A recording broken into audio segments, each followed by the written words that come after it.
கிறிஸ்துவுக்குள் பிரியமானவர்களே, இந்த நாளுக்கான தினசரி தியான வசனம் மத்தேயு எழுதின சுவிசேஷம் 23வது அதிகாரம் 37வது வசனம். மத்தேயு 23:37, Matthew 23:37. எருசலேமே, எருசலேமே, தீர்க்கதரிசிகளை கொலை செய்து உன்னிடத்தில் அனுப்பப்பட்டவர்களை கல்லெறிகிறவளே, கோழி தன் குஞ்சுகளை தன் சிறகுகளின் கீழ் கூட்டி சேர்த்துக் கொள்ளும் வண்ணமாக நான் எத்தனை தரமோ உன் பிள்ளைகளை கூட்டி சேர்த்துக் கொள்ள மனதாயிருந்தேன், உங்களுக்கோ மனதில்லாமற் போயிற்று. அதாவது கர்த்தர் இன்னும் மறுபடியும் ஒரு உருவகமாக ஒரு பிக்சரா சொல்லக்கூடிய காரியம் பாருங்க. கோழி எப்படி தன் குஞ்சுகளை பாதுகாக்கும், எவ்வளவு ஒரு அருமையான உதாரணம் பாருங்க. இப்ப என்ன சொல்றாரு, எருசலேமே எருசலேமே 2 தடவை கூப்பிடுறாரு. அப்படின்னா என்ன, உள்ளுக்குள்ள இருந்து வரக்கூடிய அவ்வளவு பெரிய உணர்வு பூர்வமான ஒரு காரியம், ஒரு சோகம், ஒரு அன்பு, ஒரு ஏக்கம். ஏன்னா இயேசு கிறிஸ்து மக்கள் மேல கோபத்துல இல்லைங்க, அவர் என்ன பரிதாபத்துல ஒரு அவ்வளவு ஒரு மன துக்கத்தோட கூப்பிடுறாரு. ஏன்னா கர்த்தர் இன்னைக்கும் அழிந்து போகிறவர்கள் மேல ஒரு கரிசனையாய் அழக்கூடியவராய் இருக்கிறார். ஏன்னா லூக்கா 19:41 பாக்குறாங்க, கண்ணீர் விட்டு அழுகிறாரு. இங்க என்ன சொல்றாரு, நான் என்ன கோழி உன்னை சேர்க்கும் வண்ணமாக, ஆனா என்ன, நான் என்ன பண்ணேன், தீர்க்கதரிசிகளை உன்னிடத்தில் அனுப்புற, நான் தீர்க்கதரிசிகளை அனுப்பப்பட்ட கல்லெறிகிறவனே. என்ன, நான் திரும்ப திரும்ப உனக்கு நான் தீர்க்கதரிசிகளை அனுப்பிச்சுக்கிட்டே இருக்கிறேன், தேவனுடைய வார்த்தையை சொல்றதுக்கு. நாம் எவ்வளவு முறை, ஏன்னா கர்த்தர் ஒரு பொறுமை உள்ளவராய் தொடர்ந்து அதை செய்யக்கூடியவராய் அனுப்பிச்சுக்கிட்டே இருக்கிறாரு. ஏன்னா நீங்க 2 நாளாகமும் 36வது அதிகாரம் 15-16வது வசனத்துல பார்க்கும்போது அவர் திரும்ப திரும்ப ஜனங்க அவர் வார்த்தைக்கு சொல்லி அனுப்பிச்சுக்கிட்டே இருக்கிறாரு. ஆனா அவங்க என்ன பண்றாங்க, நிராகரிச்சுட்டே இருக்கிறாங்க. இப்ப அதுக்கு ஒரு உருவகம் கொடுக்கிறாரு. எப்படி ஒரு கோழி ஒரு ஆபத்துன்னு வந்த உடனே என்ன பண்ணும், அப்படியே தன் குஞ்சுகளை தன்னுடைய சிறகுகளை வைத்துக் கொள்ளக்கூடிய ஒரு காரியத்தை நம்ம பார்க்கிறோம். இல்ல ஒரு பயங்கரமான ஒரு தீ விபத்து வருது, இல்ல மேல இருந்து பருந்து வருது, இல்ல ஒரு புயல் வருதுன்னா என்ன பண்ணுது, அது அப்படியே எந்த ஒரு இது இல்லாம அப்படி ஒரு பாதுகாப்பு கொடுத்து அதை பாதுகாத்து கொள்ளக்கூடியதாக. ஏன்னா சங்கீதம் 91 சங்கீதத்துல 4வது வசனம் தானே, அவர் சிறகுகளின் கீழ் நம்ம அடைக்கலம் புகுந்து கொள்வோம் என்று சொல்லக்கூடியதாக. ஆனா என்ன, நான் உன்னை சேர்த்துக்கொள்ள மனசா இருந்தேன், ஆனா உனக்கு மனம் இல்லாம போயிருச்சு.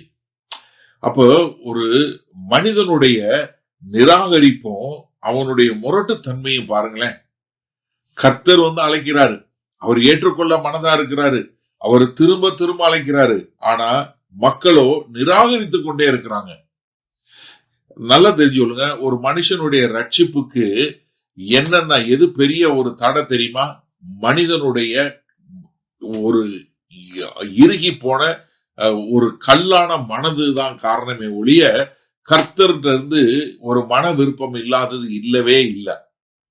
ஏன்னா யோவான் 5வது அதிகாரம் 40வது வசனத்துல சொல்லும் போது ஆண்டவர் தானே சொல்றாரு, என்று நீ வருவதற்கு இன்னும் உங்களுக்கு மனதில்லை, நீ வந்தீங்கன்னா என்கிட்ட வாழ்க்கை உண்டு என்று சொல்லக்கூடியதாக.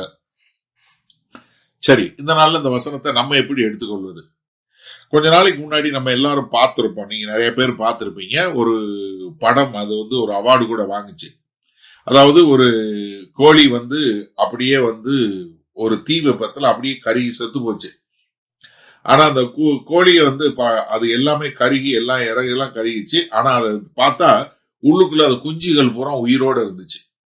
என்ன ஒரு அருமையான பிக்சர் தெரியுமா? அதே மாதிரிதாங்க இன்னைக்கும் கர்த்தர் என்னன்னா, எப்போதுமே ஒரு பாவி மனம் திரும்பி வந்து விட மாட்டானா அப்படிங்கிற ஒரு ஏக்கம். ஏன்னா அவங்க பக்கத்துல சேர்த்து கொள்வதற்கு, அவர்களை பாதுகாப்பதற்கு, அவர்களை தன்னுடைய பிள்ளைகளாய் எடுத்து நிறுத்துவதற்கு கர்த்தர் எப்போதும் எப்போதும் ஆயத்தமா இருக்கிறாரு. ஏன்னா நீ அவர் ஒரு கம்பேஷனட் காட், அவர் அந்த ஒரு மாறி யாருமே கிடையாது. ஏன்னா எருசலேம் இவ்வளவு பாவங்கள் பண்ணி இவ்வளவு முரட்டாட்டம் பண்ணும் போதும் ஆண்டவர் என்ன செய்யறாரு, இல்ல நான் இன்னும் ஆளுகள் அனுப்புறேன், நான் இன்னும் உன்னை கூப்பிட்டுக்கிட்டே இருக்கிறேன், நீ என்கிட்ட வந்துரு அப்படின்னு சொல்லக்கூடியது. அப்ப எனக்கு அருமையானவர்களே, இந்த நாள்ல நீங்க யோசிச்சு பாருங்க, கர்த்தர் உங்களை அழைக்கிறாரு.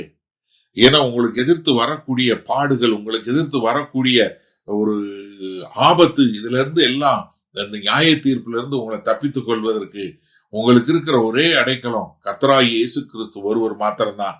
அவர் உங்களை நோக்கி கூப்பிடுறாரு, மகனே மகளே வந்துரு அப்படின்னு சொல்லி. இப்ப நீங்க அப்படி வரக்கூடிய மக்களா இருக்கிறீங்களா?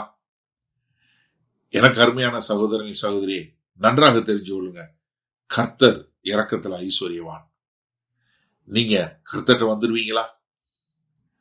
மகா கிருபையும் இரக்கம் நிறைந்த எங்கள் அன்பின் தகப்பனே, இதோ அந்த செய்தியை கேட்டுக்கொண்டிருக்கிற யாராவது ஒருத்தர் இன்னமும் ஆண்டவரே உம்முடைய அழைப்பை ஏற்றுக்கொண்டு வராதவங்களா இருந்தா, இன்றைக்கே அவர்கள் உம்மிடத்துல வந்து, ஆண்டவரே ஒரு தாய் தன் சேயை பாதுகாப்பது போல பாதுகாக்கக்கூடிய அந்த தேவனிடம் வந்து தாங்கள் நித்திய வாழ்க்கையை பெற எங்கள் தேவன் கிருபை பாராட்ட வேண்டுமாய் மீட்பெரும் இரட்சகருமாய் இயேசு கிறிஸ்துவின் மூலம் ஜெபிக்கிறோம் வல்ல பிதாவே, ஆமென்.